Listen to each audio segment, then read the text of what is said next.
Ngobras, ngobrol cerdas.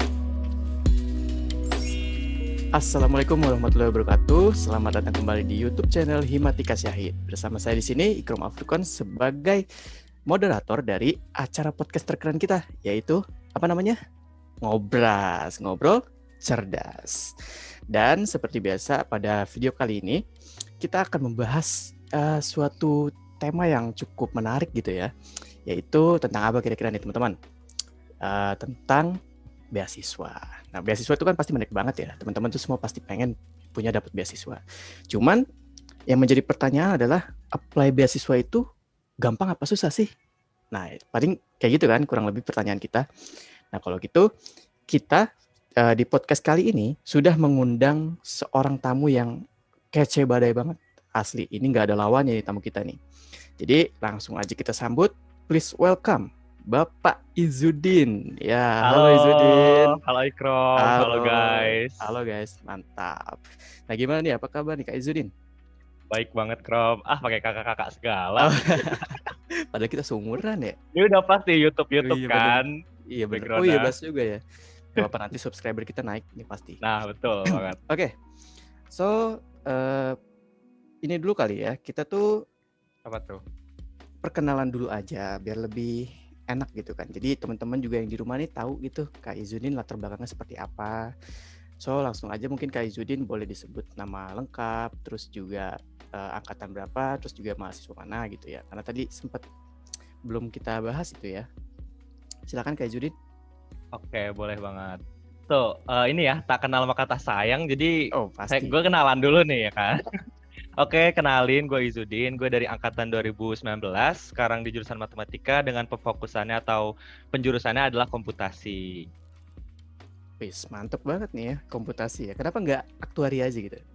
Oke, karena gue ngelihat peluang dari komputasi itu masih dikit dan itu tuh bisa dieksplor banget gitu ke depannya. Jadi kayak I choose the path about computation gitu sih. Cukup banyak itu peluang berarti ya. Betul banget.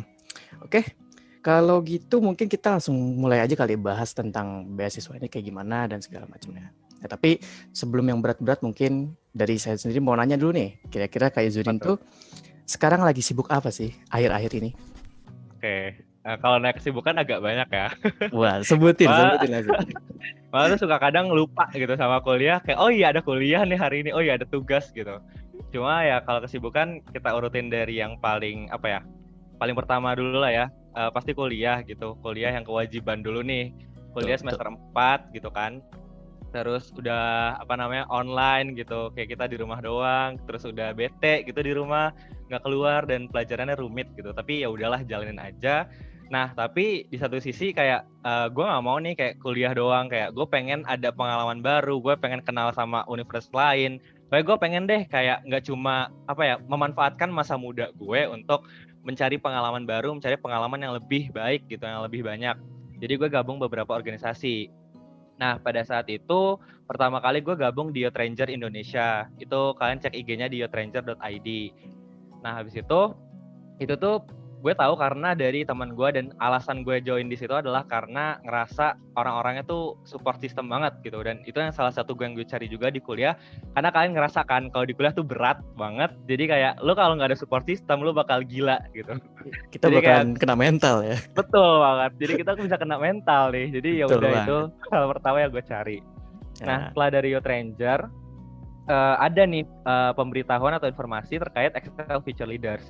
Nah, ini beasiswanya nih, tapi beasiswanya itu juga ada organisasinya. Jadi benar-benar sekalian lu soft skill dapat, terus ada fasilitas-fasilitas yang diberikan dari beasiswa itu.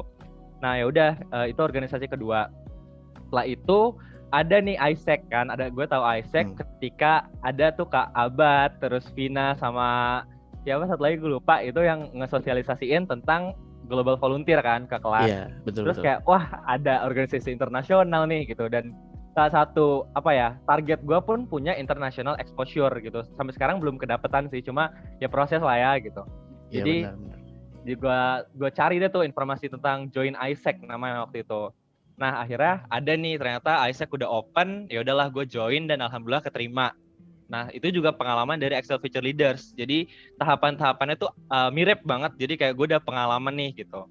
Nah, setelah dari ISEC, ada Aca kan di sini ada Aca. Nah, kita menginisiasi gitu. Sebenarnya Acas yang ngajakin karena dia emang punya basic di ini kan ya anak-anak SMA gitu, punya pengalaman mengedukasi dan mementor anak-anak SMA buat masuk ke perguruan tinggi, persiapan gitu. Nah, ya udah gue bilang ke Aca boleh tuh gitu karena salah satu Tridharma gitu ya. Kalau gue bawa-bawa Tridharma nih ada kan ya pengabdian masyarakat. Nah, itu menurut gue salah satu pengabdian masyarakat gimana caranya tuh kita punya impact gitu ke orang lain, apalagi ke anak-anak muda nih. Dan gue juga punya visi buat gimana caranya tuh anak muda bisa punya potensi gitu, bisa memaksimalkan potensi mereka. Ya udah akhirnya kita menginisiasi itu bareng si Wisnu dan ada Jelita juga dan kawan-kawan yang lain. Nah, dari situ gue ke mana ya? Kemana lagi gue? Kapan lagi nih, Pak? Ke mana lagi ya? Oh ya, akhirnya gue join sekarang sih lagi aktif di forum mahasiswa APIK gitu. Itu forum mahasiswa APIK kita fokusnya di smart city. Mungkin bagi teman-teman yang masih awam tentang smart city, jadi intinya smart city adalah kota di mana mobilitas dan aktivitasnya itu diintegrasikan dengan teknologi. Jadi kalau kalian sekarang ini sudah administrasi online, terus juga bayar-bayar segala pakai online, nah itu juga salah satu dari fondasi smart city gitu sih. Mungkin kalau ada yang lewat ya mohon maaf, soalnya agak lupa juga saya ikut apa aja. Oh, nggak apa-apa, Kak. Tapi kalau kita telah lagi ternyata banyak ya, cukup banyak dari awal gitu ya. Ya Nah, lumayan. kira-kira tuh kalau Kak Izun itu ada rasa lelah nggak sih atau berat gitu selama menjalani itu semua gitu? Oke, ini pertanyaan yang Ini cukup menarik ya. masih basic dulu aja, ya. Ya betul. Gimana Kak? Banyak sih, sering banget. Apalagi kayak organisasi itu kayak lu nggak sendirian gitu. Ada orang lain, ada kepentingan-kepentingan lain, terus backgroundnya apalagi gitu. Orang-orang berbeda latar belakang, ada yang dari jurusan A, B, C, D, terus ada yang dari orang tuanya mungkin yang orang kaya dan sampai yang biasa-biasa aja. Itu benar-benar banyak macamnya gitu di situ. Dan tantangannya adalah gimana caranya adaptasi gitu di situ, adaptasi terus kayak gimana caranya kita bisa ngeblend nih sama mereka, kayak kita bisa menyatukan. Organisasi itu kan tentang satu visi dan satu misi gitu kan. Gimana caranya tuh misi dan apa ya, mungkin kita punya selfish reason untuk masuk organisasi, tapi gimana caranya kita nggak mengedepankan itu gitu. Itu bakalan jadi proses yang berjalan aja gitu selama organisasi, tapi intinya kita bisa mengedepankan visi misi organisasi itu. Jadi ya dari kerjaan-kerjaan sih gitu. Apalagi kalau kuliah tuh berat kan ya, kayak kita belajar sesuatu yang abstrak gitu di matematika. Bener. Kita sesuatu belajar yang abstrak, kita tuh membedah rumus gitu. Kalau dokter membedah manusia, kita membedah rumus gitu kan. Kita betul. dari definisi, teorema, terus kita buktiin suatu rumus itu beneran ada gitu kan. Nah itu kayak banget. Belajar nggak sekali dua kali kan, kita harus baca berkali-kali, kita harus ini apaan sih maksudnya, ini maksud simbol ini apa gitu kan. Tapi kayak ya udah di situ tantangannya. Terus ya pasti ada gitu burnout, demotivation, karena ngerasa gue banyak beban nih, gue banyak responsibilities yang harus gue taruh di pundak gitu. Tapi baik lagi gitu, di situ gue belajar bahwa ya apa ya, manusia tuh selalu berkembang gitu, manusia selalu belajar, manusia selalu bertumbuh gitu. Terkait dengan ujian-ujian itu kan bakal membuat lo semakin kuat gitu kan, untuk menghadapi masalah hidup ke depannya gitu sih. Iya. Jadi bakal lebih menempah kita jadi lebih baik ya pastinya. Bener kan. Banget. Nah betul banget tuh teman-teman. Jadi kalau misalkan kita beraktivitas tuh jangan lelah sedikit habis itu selesai. Jangan ya. Betul. Kita hadapi dulu, lakukan dulu gitu ya semaksimal mungkin gitu kan. Demi manfaatnya juga pasti ada gitu untuk kita kan. Bener gak sih Kak? Bener banget. Betul. Malah ada satu quote ya. Kalau kalian udah memulai, kalian harus menyelesaikan gitu. Jadi selesaikanlah apa yang udah kalian mulai gitu. Jangan sampai berhenti di tengah jalan. Kayak ngeluh tuh boleh banget. Kayak gue juga sering ngeluh gitu. Sekali gitu gak apa-apa ya kayak? Iya boleh banget. Kayak lu mau misuh, mau sambat gitu. Mau nangis kan pun it's okay iya, gitu kan. Nangis gue juga sering sih. Lepaskan beban gitu kan. Tapi ya tetap jalanin gitu, tetap hadapi. Nah benar. Betul banget nih teman-teman. Mantap kan? So kita langsung aja kali ya masuk ke topik beasiswanya nih Kak nih. Oke. Boleh. Nah gimana nih kalau dari Kak Izudin itu sejauh ini pernah dapat beasiswa apa aja nih Kak?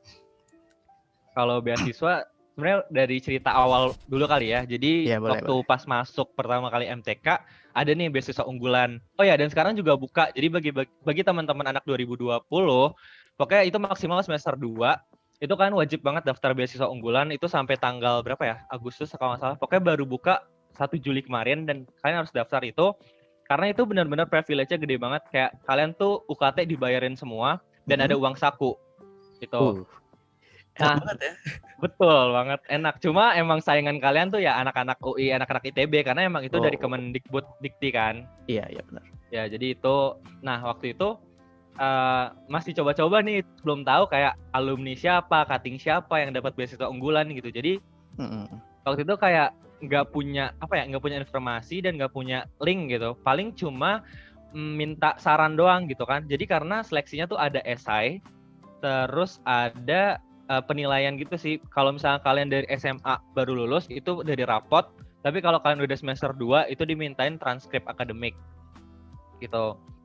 Nah, menurut aku tuh esainya sih yang agak rumit ya, karena kayak ibaratnya dari puluhan ribu orang atau puluhan ribu mahasiswa diseleksi gitu kan esainya gimana. Betul. Dan juga yang ribet adalah bikin proposal. Jadi kita disuruh bikin proposal rencana perkuliahan gitu selama 4 tahun tuh apa aja SKS yang diambil, terus peminatannya apa, terus nanti kalau udah lulus skripsinya judulnya apa. Dan itu tuh benar-benar dibikin ya kayak proposal gitu. Sampai kayak apa namanya ya, pendanaannya juga gitu. Segala kebutuhan misalnya saya butuh pulsa gitu atau saya butuh bensin, itu tuh benar-benar ditulis gitu. Jadi itu tuh kalau misalnya kalian keterima bakal di accept di ACC semua gitu. Jadi bakalan benar-benar dimanjain kalau dapat. Waduh, enak ya. Berarti kayak planning gitu jatuhnya ya. Nah, benar, planning. 4 tahun planning ya. Wow. Ya. Keren banget ya. Karena waktu itu belum punya informasi dan link lah ibaratnya. Iya benar. Jadi kayak ya udah gitu, coba-coba aja dulu. Tapi itu aku tahu sih itu tahun terakhir, jadi ya udah pasrah dan sebenarnya udah kayak pede sih, sotoy aja gitu kan, pede kayaknya terima nih gitu. Nah tapi ternyata nggak dapet gitu. Jadi kan seleksinya ada yang tadi ibaratnya kita panggilnya administrasi lah ya, karena kayak itu bikin-bikin terus diseleksi. Nah setelah itu dipanggil wawancara. Nah ternyata pas dipanggil wawancara aku nggak lolos gitu. Terus kayak ya udahlah gitu, karena emang itu banyak kan peminatnya dan emang itu terkaitan sama duit gitu. Jadi kemungkinan besar dari pemerintah sendiri lebih memilih yang range-nya nggak terlalu gede. Karena kan aku pribadi masuk di range UKT 6 ya. Nah itu kayak lumayan mahal. Ya, tapi ada teman aku yang terketerima dan dia UKT-nya sebenarnya 3, jadi mungkin aku mikir mungkin nggak terlalu yang mahal kali ya, dan udah gitu kan ada keperluan sehari-hari nih, mungkin aku kayak terlalu ngebuat-buat gitu biayanya. Nah terus udah dari beasiswa unggulan akhirnya yang ke beasiswa Excel Future Leaders ini gitu. Nah langsung pindah gitu Kak? Ya langsung kan udah next semester 3 nih gitu kan, next semester 3 ada informasi itu tuh gitu kan. Terus cari-cari informasi, dia mentoring nih, beasiswa mentoring dan juga selama 2 tahun gitu. Dan itu emang beasiswa yang diperuntukkan bagi mahasiswa yang emang mau untuk kerja gitu. Jadi kan emang banyak ya, misalnya mahasiswa yang emang ya udah kuliah tuh buat nanti kerja, buat nanti cari usaha gimana gitu kan. Benar-benar, iya. Nah ya udah, akhirnya ya udah dia daftar gitu. Terus kayak gak expect gitu loh buat lolos, karena udah sempet kayak udah berharap jatuh nih gitu kan. Takut kejadian lagi gitu ya. Nah bener. Apa sih istilahnya itu, trauma ya mungkin ya. Iya. Tapi jadi kayak gak mau memulai kesalahan yang sama gitu kan. Benar-benar. Nah akhirnya ya udah daftar. Nah daftar pertama seleksi website kan. Jadi ada pertanyaan, kita ngejawab dengan singkat. Aku ingat banget itu 150 karakter. Jadi termasuk spasi itu tuh dihitung gitu. Jadi benar-benar dikit. Jadi kita harus ngejawab sesingkat dan sepadat mungkin. Karakter ya, bukan word ya? Iya, itu karakter. Makanya itu kayak challenging banget sih. Bener-bener. Habis itu kayak udah itu pasrah aja.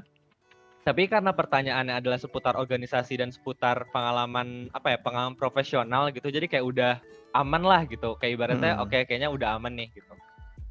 Nah ya udah lanjut. Itu ada berapa seleksi ya? 5 atau 6 tahap gitu kalau nggak salah. Ya, dan itu dari 35.000 sekian orang. Wow. Yang daftar. Wow, itu, bukan angka yang kecil ya. Wow, hebat sekali. Itu juga kaget sih dengan angka segitu, kayak wow ternyata 35.000, dan yang diambil pada akhirnya cuma 160 gitu. Dan itu dibagi-bagikan. Jadi ada kita sebutnya tuh cohort gitu. Jadi cohort ibaratnya perkumpulan. Dan itu perkumpulannya dibikin per wilayah. Jadi ada Jakarta, Bandung, Makassar, Jogja, sama satu lagi apa ya? Pokoknya ada 5 kalau nggak salah. Gitu. Itu sudah sih, baru itu doang. Nanti lagi nyari-nyari, cuma kebanyakan harus share ini ya, share Twibbon, dan aku malas banget share Twibbon karena kayak nggak ada foto, mohon maaf gitu. Waduh, nggak suka selfie ya? Iya. Iya sih ya, kalau beasiswa lain kan cukup banyak tuh ya di Twibbon, di Instagram ya terutama ya. Kita cukup sering lihat teman-teman juga kan. Berarti Kak Juri ini baru dapat ini ya, apa yang XL Feature Leader berarti ya? Ya, sama dari sebenarnya XL Feature Leader tuh benar-benar punya benefit lain gitu loh, karena dia kan dari company ya, dari corporate gitu kan beasiswanya, dan kadang-kadang suka kerjasama nih sama company atau sama community lain. Nah jadi kadang-kadang dia ada nih kerjasama program sama yang lain, dan kali ini aku lagi ngejalanin program dari Yayasan Anak Bangsa Bisa, itu dari Gojek. Nah Gojek itu menyediakan pelatihan. Jadi ada 3 tahap. Pertama yang tahap beginner itu ya udah kita belajar Python dari awal sama SQL. Nah dari SQL ke tahap intermediate. Nah sekarang aku lagi di tahap intermediate nih. Nah di tahap intermediate ini kita dimentorin sama engineers dari Gojek gitu. Jadi kita benar-benar langsung dari profesional. Dari ahlinya gitu ya, profesional. Ya, betul. Nah habis itu nanti tahap terakhir itu ada tahap advance. Nah di tahap advance ini kalau kita lolos itu bakal dikasih magang berbayar gitu. Jadi doain aja ya, semoga bisa. Amin, semoga bisa, amin. Oke, berarti kalau saya tarik dari kesimpulannya nih, beasiswa dari XL Feature Leader ini lebih ke arah untuk mereka yang aktif banget gitu ya di organisasi ya berarti ya? Iya, betul jadi, banget. Biasanya kan ada yang dilihat akademik gitu kan ya, terus ada juga yang dari organisasi. Nah kalau ini lebih ke arah organisasi gitu ya? Ya, betul. Oke, berarti itu seperti itu ya. Nah, tuh teman-teman ya, berarti untuk beasiswa tuh ada banyak jenisnya dan teman-teman jangan takut untuk mencoba. Intinya kayak gitu kan Kak ya? Betul. Tapi ada juga sih syarat IPK, cuma nggak tinggi, cuma 3,25 gitu. Jadi 3,20 atau 3,25 gitu. Jadi bagi yang masih di range gitu bisa lah daftar gitu. Yang penting Insya Allah aja. Ada lah ya, betul. Iya, kualitas belajar dan mau belajarnya itu ada. Betul. Ada semangatnya lah yang penting ya. Iya, betul. Oke. Selanjutnya nih, mungkin kalau dari Kak Izzuddin tuh alasan mendasarnya tuh apa sih untuk apply beasiswa gitu Kak? Kalau mau selfish reason ya ibaratnya personal branding lah ya. Kayak kita mau apa nih gitu. Kayak ibaratnya name tag lu gimana gitu. Apa sih harga jual lu tuh semana sih gitu. Dan beasiswa itu menentukan juga gitu kan. Iya. Dan berikutnya adalah tadi gitu, pengen punya relasi dari universitas lain gitu. Kayak aku nggak pengen cuma lingkaran atau circle. Ya. Nah betul banget. Ikram sudah mengerti ya. Mengerti, insya Allah mengerti. Karena menurut aku networking tuh penting ya, apalagi connection gitu. Karena nanti benar-benar tuh mereka yang bakal bisa ngebantu gitu dalam hal apapun. Dari segi kehidupan maupun profesional mereka bisa ngebantu gitu, asalkan kita bisa utilize itu gitu, bisa memanfaatkan hal itu. Nah terus selain dari connection juga karena kan aku baca dulu kan visi dan misi organisasi itu, terus visi dan misi beasiswa itu ternyata mereka tuh pengen bikin social impact gitu, dan salah satu tujuan akhir kuliahku pun gimana caranya tuh punya impact gitu, gimana caranya aku bisa ngebawa nih influence aku ke orang lain gitu, gimana caranya pengalaman-pengalaman aku, cerita-cerita aku, terus value-value aku tuh bisa mempengaruhi orang lain gitu, bisa membawa dampak positif lah ke orang lain. Iya, untuk orang luas ya, betul ya. Betul, gitu. Karena kayak gak enak kan kalau nyimpan sendiri doang gitu. Gitu sih, Krom. Iya, berarti penerapan Tridharma juga ya, yang tadi kan kita juga bahas sih, ya. Benar. Pengabdian untuk masyarakat. Betul. Jadi biar ilmu kita tuh bermanfaat juga lah ya untuk banyak orang gitu kan. Betul. Sama mungkin ini nggak sih Kak, kalau misalkan untuk beasiswa tuh salah satu alasan mendasarnya adalah biar meringankan beban orang tua juga gitu kan ya. Iya sih, benar ya. Nah kayak gitu ya teman-teman ya. Berarti untuk alasan tuh ada cukup banyak, tapi yang mendasar seperti yang tadi kita bahas. Nah lalu untuk yang pertanyaan selanjutnya nih, gimana ya? Anak muda zaman sekarang, kalau kita bahas anak muda nih Kak. Aduh, kenapa tuh? Ada apa dengan anak muda? Anak muda tuh, suka bingung saya juga nih. Suka negatif thinking gitu, suka negatif, suka insecure, kena mental gitu kan. Nah itu tuh kebanyakan jadi enggan untuk ikut beasiswa gitu. Kayak misalkan kasarnya nih ya, aduh gue mana bisa dapat beasiswa kayak gitu, aduh gue ini itu, terlalu banyak aduh lah istilahnya gitu kan. Nah, kira-kira gimana sih Kak untuk meyakinkan diri untuk ayo daftar nih, pasti bisa insya Allah kayak gitu Kak. Kalau menurut Kak Azun kayak gimana kita? Insecure ketika mau daftar gitu. Betul. Secure.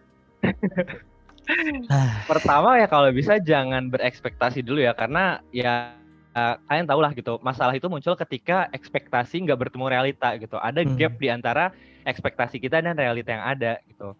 Dan juga kayak banyak kan hal-hal yang kecewa itu karena ekspektasi yang kita bangun sendiri. Makanya waktu itu untungnya aku belum tahu gitu kalau ternyata Excel Future Leaders 35.000 yang daftar. Kalau tahu gimana kira-kira? Iya, kalau tahu mungkin ya kayak kayak pasrah gitu, kayak ya udahlah gitu. Sempet tapi karena dulu ya. Iya, aduh dulu gitu kan. Tapi Iya, karena nggak tahu gitu, karena kayak ya udah get along with it gitu kan. Kayak coba aja, be brave, embrace yourself. Ya udah akhirnya do my best gitu. Jadi do your best sih intinya. Jadi lakukanlah yang terbaik pada saat pertama kali kalian mendaftar. Karena pada dasarnya tuh setiap orang sama gitu. Iya. Kayak nggak berpengaruh universitas mana gitu. Terus kayak orang tuanya siapa gitu ya, mungkin adalah beberapa, cuma baik lagi gitu, kalau kalian emang berkualitas, kalian pasti bisa gitu menaklukkan tantangan-tantangan, menaklukkan tahapan-tahapan seleksi yang ada. Jadi kayak ya wajar gitu loh, kayak ibaratnya kalian kan lagi berlomba nih, kalian lagi berkompetisi, aku juga lagi berkompetisi, pasti wajar banget gitu, ada nervous, ada rasa insecure tadi kan, karena ibaratnya kayak ngeliat orang, ih gila dia udah keren banget, dia udah berprestasi ini itu, terus juga udah misalkan sampai keliling dunia, sampai ke Amerika gitu misalkan. Jadi kayak ya udah gitu, percayalah bahwa tiap orang tuh punya porsinya masing-masing, tiap orang punya nilai jualnya masing-masing gitu. Kita nggak bisa mensamaratakan setiap orang, nggak semua orang tuh punya kemampuan yang sama gitu. Pasti setiap orang tuh punya nih, kayak mungkin dari Ikrom kan jago banget analisis dan juga orangnya sistematis gitu kan. Kak Izun itu selalu aduh. Iya lanjut. Ya, pokoknya Ikrom nih kalau di kelas tuh yang orangnya sistematis banget dan detail gitu. Itu salah satu poin plus gitu kan. Dan aku mungkin yang orangnya aktif gitu kan, dan bisa gitu public speaking, dan itu ya salah satu nilai yang bisa kalian bawa gitu ke ke panggung gitu, ibarat tanda kutip panggung di beasiswa itu. Jadi jadilah diri kalian aja dulu.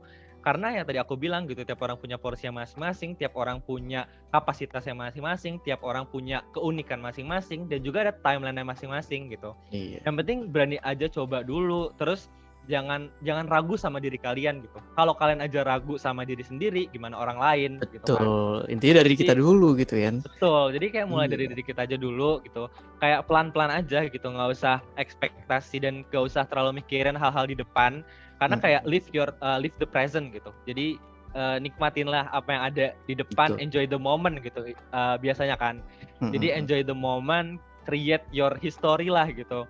Jadi kayak ya udah gitu, jalankan apa yang kita bisa, dan yang penting cari informasi sebanyak-banyaknya gitu.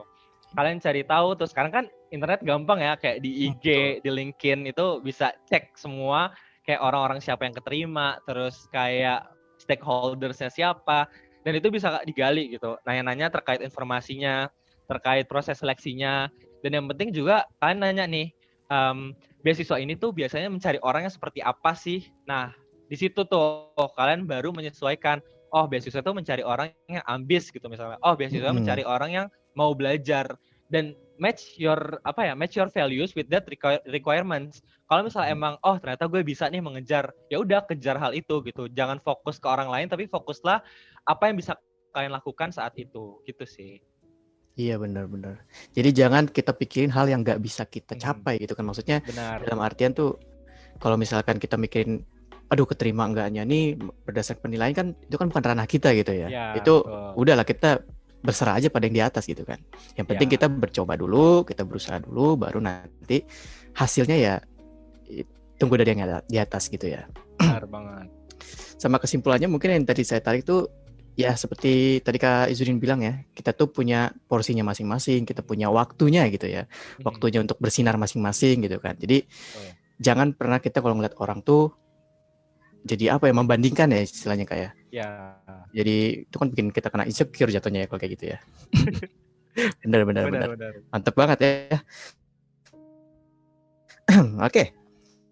Jadi itu dia tadi. Lalu mungkin ini Kak, apa namanya, tuh? kalau yang terkait sama beasiswa tuh syarat-syarat yang mendasar tuh biasanya apa aja sih Kak kalau syarat tuh di beasiswa? Syarat-syarat mendasar ya. Sebenarnya beda-beda sih gitu. Ada yang kayak cukup dari IPK gitu. Cuma biasanya ada tambah-tambahan kayak surat aktif organisasi, terus surat aktif kuliah gitu, sama biasanya ada beberapa beasiswa minta esai gitu. Esai mungkin terkait kontribusinya di beasiswa itu, atau kontribusi setelah menerima beasiswa, atau esai sekedar dikasih tema nih. Kayak tadi beasiswa unggulan itu ada tema aku adalah aku agak lupa temanya, pokoknya intinya aku adalah anak kebanggaan bangsa Indonesia. Jadi kita bikin deh tuh skenario terkait tema tersebut gitu, sekreatif mungkin, tapi yang penting match the values with the requirements tadi yang aku bilang. Jadi kayak misalnya tadi beasiswa unggulan tuh mencari orang yang yang terus improve gitu. Nah yaudah, gimana caranya di esai itu kita menuliskan bahwa kita akan terus improve dan bagaimana improvement itu kita lakukan gitu selama kuliah, kayak gitu sih. Pokoknya kebanyakan IPK pasti gitu ya. Kayak mereka kan pengen lihat gitu apakah kita di perkuliahan termasuk yang belajarnya bener gitu kan. Iya, Karena ya beasiswa tuh kan juga ya pasti nggak mungkin mereka cari yang ya udah lu dapet gitu. Nggak mungkin pakai undian kan. Gak mungkin, bener. Iya, makanya mereka juga pengen nih apa sih benefit yang bisa kita berikan ke beasiswa itu. Jadi kayak ya udah, ibaratnya kalian lagi selling yourself gitu, tanda kutip selling in a good way ya, kayak In a good kalian way. tuh kalian mempromosikan, kalian menawarkan diri kalian tuh untuk bersama-sama membangun gitu, bersama-sama berkontribusi di beasiswa itu gitu. Iya, benar banget, betul. Nah, lanjut nih Kak, mungkin kalau udah syarat-syarat nih, kita udah memenuhi syarat-syarat. Nah itu kan biasanya setelah kita apply, habis itu kita masuk ke tahapan wawancara. Nah, ya kan sih, bener kan sih? Hampir betul. beasiswa kayak gitu ya, hampir ya. Iya. Nah, kalau di wawancara tuh kayak gimana sih Kak prosesnya? Kayak apa aja gitu yang dibahas biasanya? Yang ditanyain mungkin? Wawancaranya agak unik sih gitu. Kadang ada yang emang perusahaannya tuh pengen tahu karakter, ada yang pengen tahu cerita, ada yang pengen tahu kekreatifan gitu. Kalau dari Excel Future Leader sendiri ya kemarin, kalau aku itu ditanya berdasarkan experience dan CV gitu. Jadi benar-benar ditanya apa sih yang udah kamu capai selama ini, buktinya apa, terus dari pengalaman yang mana gitu. Nah tapi ada satu temanku ditanya sangat-sangat random. Mungkin karena pada saat itu dia juga kurang ngerti bahasa Inggris ya. Jadi kayak mungkin ya udah deh, mungkin kita langsung ngobrol aja nih dari pola pikir dia tuh seperti apa gitu. Jadi dia tuh ditanya tentang superheroes gitu. Kayak kamu tuh kalau misalnya jadi superheroes, kamu mau jadi apa gitu. Terus kayak kenapa gitu, ditanya kenapa kamu mau jadi superheroes itu. Jadi kayak lebih ke pola pikir kan, itu kayak gimana sih cara dia merefleksikan dirinya terhadap sesuatu hal gitu. Iya benar sih ya. Iya benar juga sih, bisa kan ya kalau kita ditanyain superhero itu kan setiap superhero kan ada jenisnya beda gitu ya. Dia punya karakter tersendiri gitu kan. Ya, terus kan main kekuatan apa, itu mencerminkan keinginan terdalam kita juga kan jatuhnya ya. Benar banget. Wow, unik ya berarti ya kalau wawancara itu ya. Iya. Wow, keren banget ya. Saya kira tuh biasanya kalau wawancara tuh paling kayak cita-cita seperti apa, atau mungkin latar belakang kita kayak gimana. Mungkin itu juga sempat ditanya nih kayak. Betul. Itu pertanyaan basic sih. Cuma basic, pasti nanti pasti digali lagi gitu kan. Kayak mereka tuh pengen tahu, dan juga kita sebagai awardees, calon awardees harus bisa menjelaskan pencapaian kita dan bagaimana membuktikan gitu kalau misalnya proses itu nyata gitu, dan kita bisa berproses selama pencapaian tersebut gitu sih. Iya bener banget ya. Nah, tapi pernah nggak sih Kak kayaknya kalau di beasiswa XL Future Leaders ini itu sempat ditanya nggak kayak misalkan kekurangan atau kelemahan dari diri kita tuh apa gitu? Oke, ini pertanyaannya mungkin nggak se-eksplisit itu, tapi pada saat pertama nih, jadi udah masuk ruangan di Zoom kayak gini. Iya. Jadi cewek kan ya, asesor aku cewek, dan ternyata dia fasilitator aku di workshop Jakarta ternyata. Nah habis itu baru pertama masuk itu kan kayak udahlah greeting gitu kan, hai gitu, ngobrol dikit, terus langsung ditanya gini, apa yang membedakan kamu dari awardis lain? Terus kayak langsung kaget kan, hah? Itu langsung kayak, itu kayak gak kepikir gitu pertanyaan itu kayak langsung tiba-tiba ke situ gitu. Soalnya kan lagi nyapa-nyapa biasa gitu kan, terus tiba-tiba langsung nanya gitu. Plot twist ya. Iya, kaget gitu kan, kerasa langsung dor gitu. Iya, benar. Lalu terus, gimana Kak Izuni menjawab seperti apa? Nah, waktu itu saya sebenarnya aku jawab masih yang basic banget gitu. Karena harusnya kan ketika wawancara kita bisa storytelling gitu. Kita menceritakan apa ya, semenarik mungkin gitu kan cerita kita, tapi pada saat itu aku masih jawab secara basic banget. Jadi kayak aku cuma jawab, ya aku punya semangat belajar untuk apa ya, untuk berkembang di Excel level. Cuma sekedar gitu doang. Itu pasti kalian juga mikir, anjir basic banget jawaban lo gitu. Sampai aku dibalikin lagi nih sama asesornya, dibilang apa namanya, yang lain juga kayak gitu.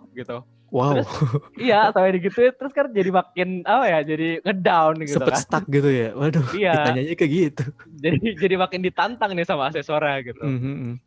Tapi pada saat itu ya sempat kayak gue salah jawab nih gitu kan.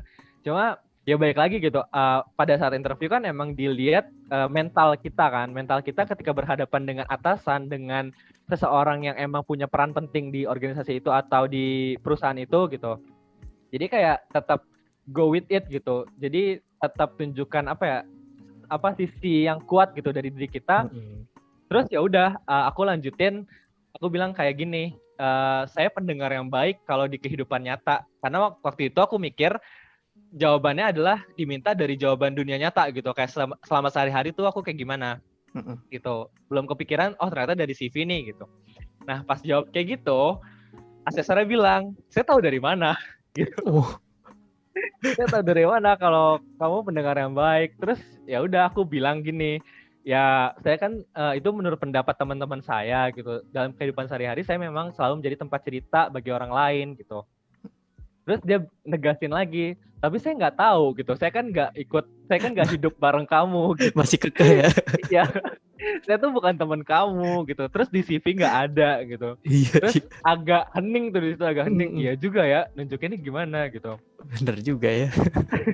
Sampai pada akhirnya si asesornya bilang, harusnya kamu tuh yang ada di CV gitu, yang bisa saya lihat nih, oh ternyata dari pengalaman ini nih kamu ternyata pendengar yang baik. Sampai di-mention yang short.ptn itu yang aku kerja sama bareng Aca ini, itu di-mention gitu kan. Aku di situ waktu itu nulisnya masih jadi mentor ya.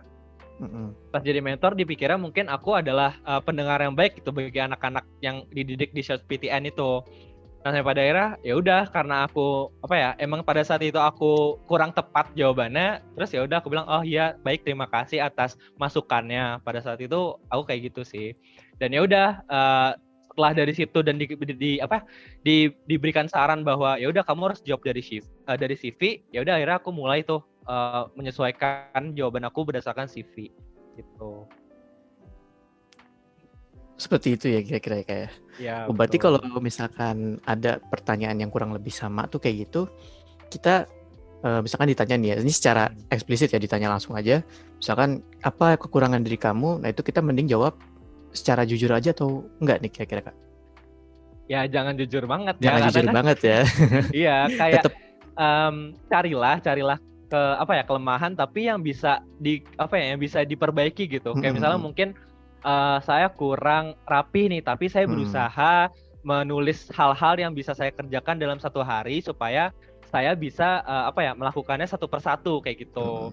Jadi kayak hal-hal yang emang jadi kelemahan cuma bisa ditolerir gitu sama orang lain dan bisa diberikan solusinya. Iya, atau sedang berusaha kita perbaiki berarti ya, kelemahannya itu ya. Betul. Berarti jangan langsung jujur-jujur banget nih guys. Iya, jangan kayak saya tuh pembohong gitu. Udah di blacklist nanti. Gak boleh kayak gitu. Oke. Nah, terus ada lagi nih Kak, kira-kira nih pertanyaannya. Kalau kita udah dapet beasiswa nih kan, itu kan otomatis nilai jual kita pasti meningkat dong gitu ya, pasti meningkat. Tapi apakah itu menjadi suatu jaminan gitu bahwa nanti kalau di kedepannya kita akan lebih mudah dilirik oleh perusahaan untuk direkrut bekerja?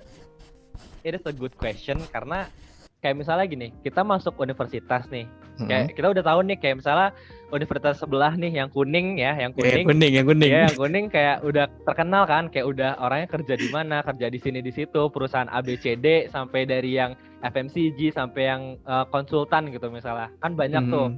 Tapi kalau kita masuk terus kayak kita udah kuliah tapi kitanya nggak benar, kitanya nggak memanfaatkan, kitanya nggak mau belajar, kitanya tidak mengembangkan komitmen itu, ya sama aja bohong gitu, sama aja. Cuma juga ya. Ya percuma gitu loh. Kayak percuma kalian seleksi selama misalnya 3 bulan gitu, kalian belajar 1 tahun gitu. Tapi kalau kalian nggak serius untuk jenjang berikutnya, tahun-tahun berikutnya, ya sama aja bohong.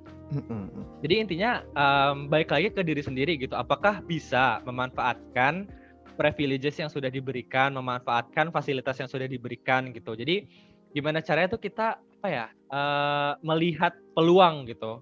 Kayak peluang dari beasiswa Excel nanti kalau itu kan koneksinya banyak ya. Kita dan akan juga lebih yang tadi aku bilang punya banyak kerjasama dengan company atau corporate lain. Jadi gimana caranya tuh kita bisa bisa beradaptasi dengan hal itu, bisa ikut menunjukkan gitu, Bu, Pak, atau kayak Mas, Mbak, saya punya kualitas ini nih, bisa nggak rekrut saya, bisa nggak saya ikut perusahaan Bapak atau Ibu, kayak gitu sih.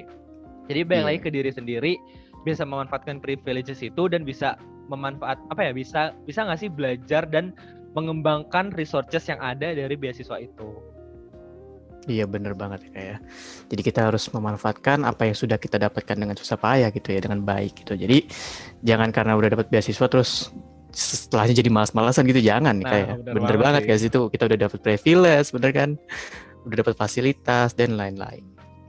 Oke, sepertinya itu aja Kak kalau pertanyaan dari saya. Nah mungkin kalau terakhir nih dari Kakak sendiri nih, gimana Kak Izudin? Ada nggak sih sedikit pesan untuk teman-teman yang ada di rumah nih agar memacu motivasi mungkin gitu Kak?